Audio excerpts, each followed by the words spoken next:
Okay, I got a wobble in my driver's wheel. I had one in my passenger wheel too. It turned out to be the inner tie rod end, so I'm going to go ahead and try to change that this afternoon.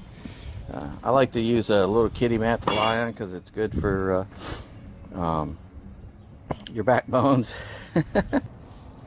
Okay, here's some tools I use. This is a jack stand, some brake cleaner. I used my ratchet metric wrenches, my combination metric wrenches, deep socket, little palm ratchet or stubby ratchet, some RTV, obviously the tie rod end, a big hammer.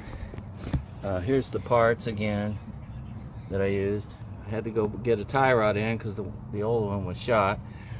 Some pliers, some side cutters, metric ratchet set, star to get the lug nuts off, screwdrivers, couple zip ties, flashlight, some jack stands, and of course my trusty drop light because it was night. And last but not least, you'll need a block of wood or wheel chocks.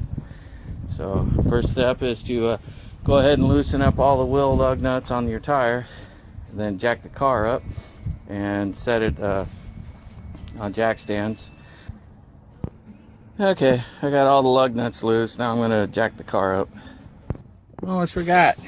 I usually set the emergency brake. I'm on a slight hill, just in case the block gets kicked out or something. Alright, a good spot for your jack stands is typically right here in where your lower control arm comes in, and you got your bolts here. So I usually try to put it right in there somewhere. Yeah, it usually works pretty good. Alright, now that you got the car jacked up, you can finish taking off the lug nuts. Alright, now I got all the lug nuts out. I'll set them over there. I'll put them someplace else better.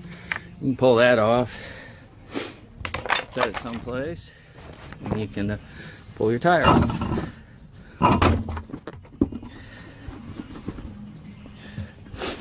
And I'll probably just stick it under the car over here. For a little added extra safety.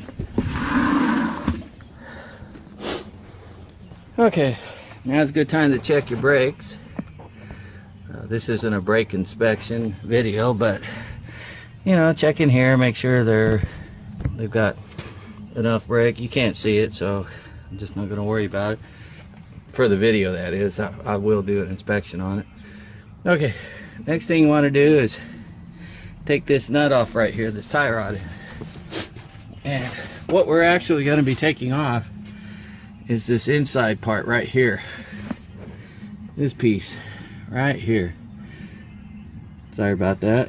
The sun it is. We're going to take this, we'll take that clamp off and the inside, then we'll put that special tie rod in, clamp on it and take it off. But we got to take this off first. I got the nut loose. Once you get it loose, and I usually leave it on there, and then I take my big ball peen hammer or sledge, mini sledge or whatever, and I smack this, and it'll eventually come up, and then you can hit it here, and it'll come up, and then you can take this nut off, and they come off a little harder than that usually. All right, then you know, make sure you keep your nut someplace safe. You can either use a 18 ratchet box end, or you can use a regular wrench. You can use a deep socket. There's a lot of ways to pull it off. You do have to remove this boot in order to get to it, and the easiest one of the two clips, you have a band on the back side, and then you have this, is to get a big pair of pliers. There we go. Yeah, I was able to get, there we go. So that's one of them. When you're working on this little thing right here gets in the way on the driver's side.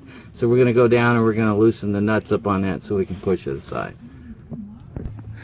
Okay, this is what we have to do. We have to take this piece right here. Not even sure what this thing is called. If anybody knows, just drop me a line in the comments. It's got a whole bunch of vacuum hoses and stuff going to it, but we have to move it because we have to get above it. To this item up in here, and it's a little hard to do that with this part in the way. Wipe all this off, clean the oil or dirt out of the screw holes, and then you can take these screws out. So let's go ahead and do that. I'll show that. There's one.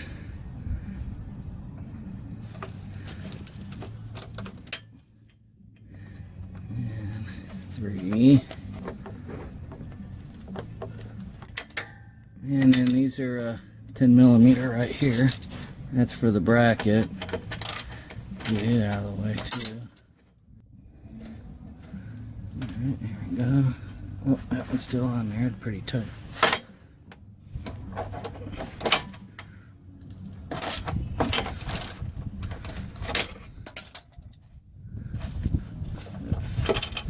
We'll see what happens. I can push this up out of the way. Something, alright, yeah, that just kind of pushes over there. Alright, wouldn't turn the light on this. Squeeze this together and get it over there. There we go. Now we're going to have to get that little clamp right there off. And that clamp will just boot on. The last time I did this, what I did is I put a screwdriver in here and I twisted a little bit until it enlarged. And then once it enlarged, then I was able to get up under here and pull the clamp off. And obviously I haven't done it on this one yet because I'm still working on it. But I got up under here and just pried it loose. You have to get between these. And then after you take it off, clean it up. If you bend in these tabs, bend them back just a little bit. And when you go to put it back on, you put a pair of side cutters right here and you squeeze it tight. And that way you can reuse it. They say you can't reuse it, but I've done it on the other one and it works just fine. I've never had any problems with it. I was able to get my screwdriver up underneath it. And that's pretty much, yep, that's how I did it last time, right there. And you'll have to bend this tab back again, and hopefully it won't break off. So that's what kind of locks it in. If not, you have to go get another one. And you can put a zip tie around this temporarily. This does not rotate, it just goes in and out. So when you go to put it back in, don't forget to put this tube back in here. This is your pressure relief tube, and this tube goes to the other side, just like this one, and it has one, and it allows the air to move back and forth between them without letting moisture in here to mess up your steering ram. Let me get a screwdriver up in here and then twist it and pull it out. Alright, I was able to get a screwdriver up in here and go walk it around and then just grab this and twist it and it came out. So let me go inside here and get this off. Oh, there it is. Alright, now you can just walk this down to the end over here. Just walk it down here. This is what we have to take off. This piece right here. Wow, there's not supposed to be any water up in there, but there is. That's weird. So I guess I'll have to clean all that out of there. I don't remember going through any deep water lately. Let me get that tool on there and I'll show you how to take it off. And I don't know if you can see it, but that's my problem. It's going back and forth. So you can see a little bit. After you get it cleaned up, then you have to put this tool part up here. This is the U-clamp, and then you'll put this other end up right here. You'll put it up there and then put 2 nuts on it, and then this is where your ratchet goes in right here to loosen this up. Now I find that I had to loosen the nuts up a couple times and reposition this so the ratchet could get into it. It only rotates so far before it hits the subframe down here for the front lower support section of the vehicle. So let me get that hooked up and I'll show it to you. Okay, once you get that up there, then you want to reef on these pretty good, get it fairly tight both sides. It's a 14mm. I used a deep socket. So let me get this over here, and I think I have a ratchet over here. You just stick your ratchet in here and then you break it loose. So now I got my ratchet up here. I'm going to put my wrench on the end of my ratchet. Now you have to remember that this comes out counterclockwise. And coming out would be pulling down towards the rear of the car, like this. And I've already broke it loose. Boom, there it goes. Okay, there we are. Now I need to reposition this piece, because otherwise I won't be able to get at the nuts on here to move it back over this way. So let me go ahead and get this off of here, and then I'll reposition it, and then I'll repeat this process until I can take this off by hand. I got it loosened and repositioned and tighten it back down, and it looks like it's coming pretty much by itself now. So I'll probably go ahead and re-loosen this up. Oops, come on, get over there. And I think I'll just push this off to the side. I slipped off to the side. I'm using a pair of channel locks to do it. It was just on a little too tight to get it with my hand. So here we go. Notice I left the tie rod end on again so that I can put it back in as one assembly and measure it, and rather than just sitting there counting threads and hoping I try to have a good measurement. So let me get this off of here, and then I'll show it to you. Now I got the nuts off, so I'm going to go ahead and pull this tool out now. That's what it looks like there. I'll just set it over there and come up in here, pull that out. Now I could probably get this by my hand here. Yep, there it goes. Alright, don't forget this little washer. And that's that red stuff right there. That's the Loctite that was used on it to hold it into this hole. Keep your gunk out of that hole, because you're going to need to put stuff back in it. Now that I've got my nut off over here, I can just pick this up, pull the whole thing out as one assembly. And I'll show that to you here in a second. Oh, don't forget to get your little band here. So here is the here's the tie rod end, the outer tie rod end, the inner tie rod end. I'll have to go ahead and loosen this nut up, take it off. But before I do that, I'm going to measure the distance from the middle of this one down here to the middle, well, right to the edge of the threads here.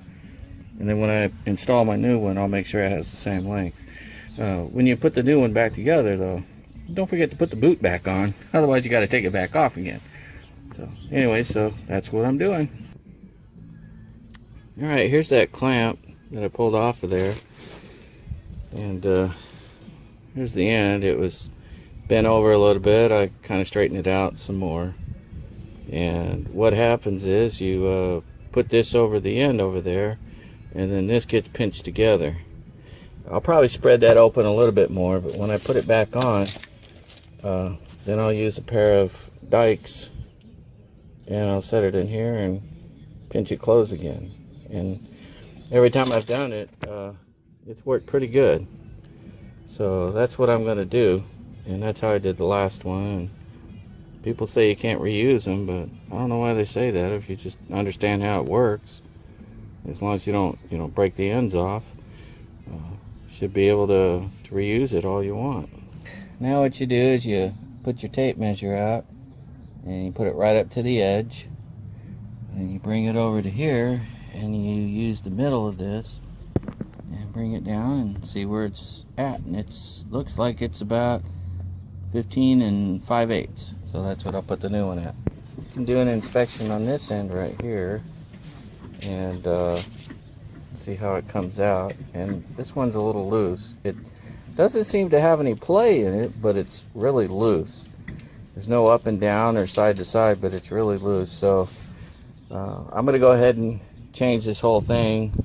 Now to get the nut off, or the tie rod in, you just put a 19 millimeter in here, or a crescent wrench, And then you put one on here and you smack it with a hammer. Bink! And then it'll come loose. And you can take it off. Also forgot to mention, as a good guide, you can do what a lot of people do, and they just count threads as they pull it off. I usually lose count, so I just measure it, but it's a good idea to go ahead and count the threads and then butt it up against the tape measure and figure out where it was to begin with. And this is normally how I do it. You grab a pair of channel locks, and then you just grab a wrench and you count the number of, point this up, and then count the number of times this goes around until it comes off. And then you do the same thing and put the new one on. And mine took just a hair under 22, almost exactly 22. So there we go.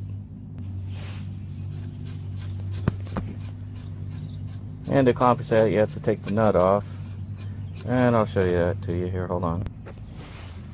Okay, so the nut's off. Gotta pull the channel locks off. Pull this off. And gotta pull the boot off. There we go. There it is. I gotta clean all that crap out of there before I put it back on. Here's the old tie rod in. I'd say that's a little loose.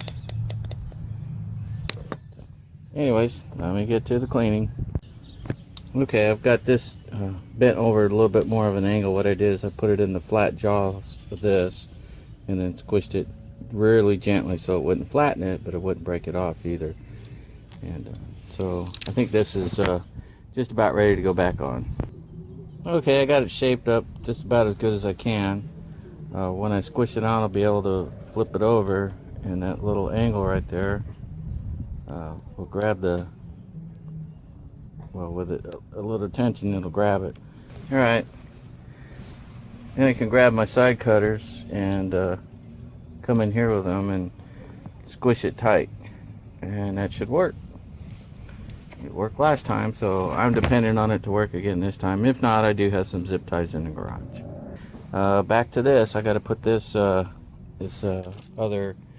new tie rod end on. Yeah, it's around here somewhere.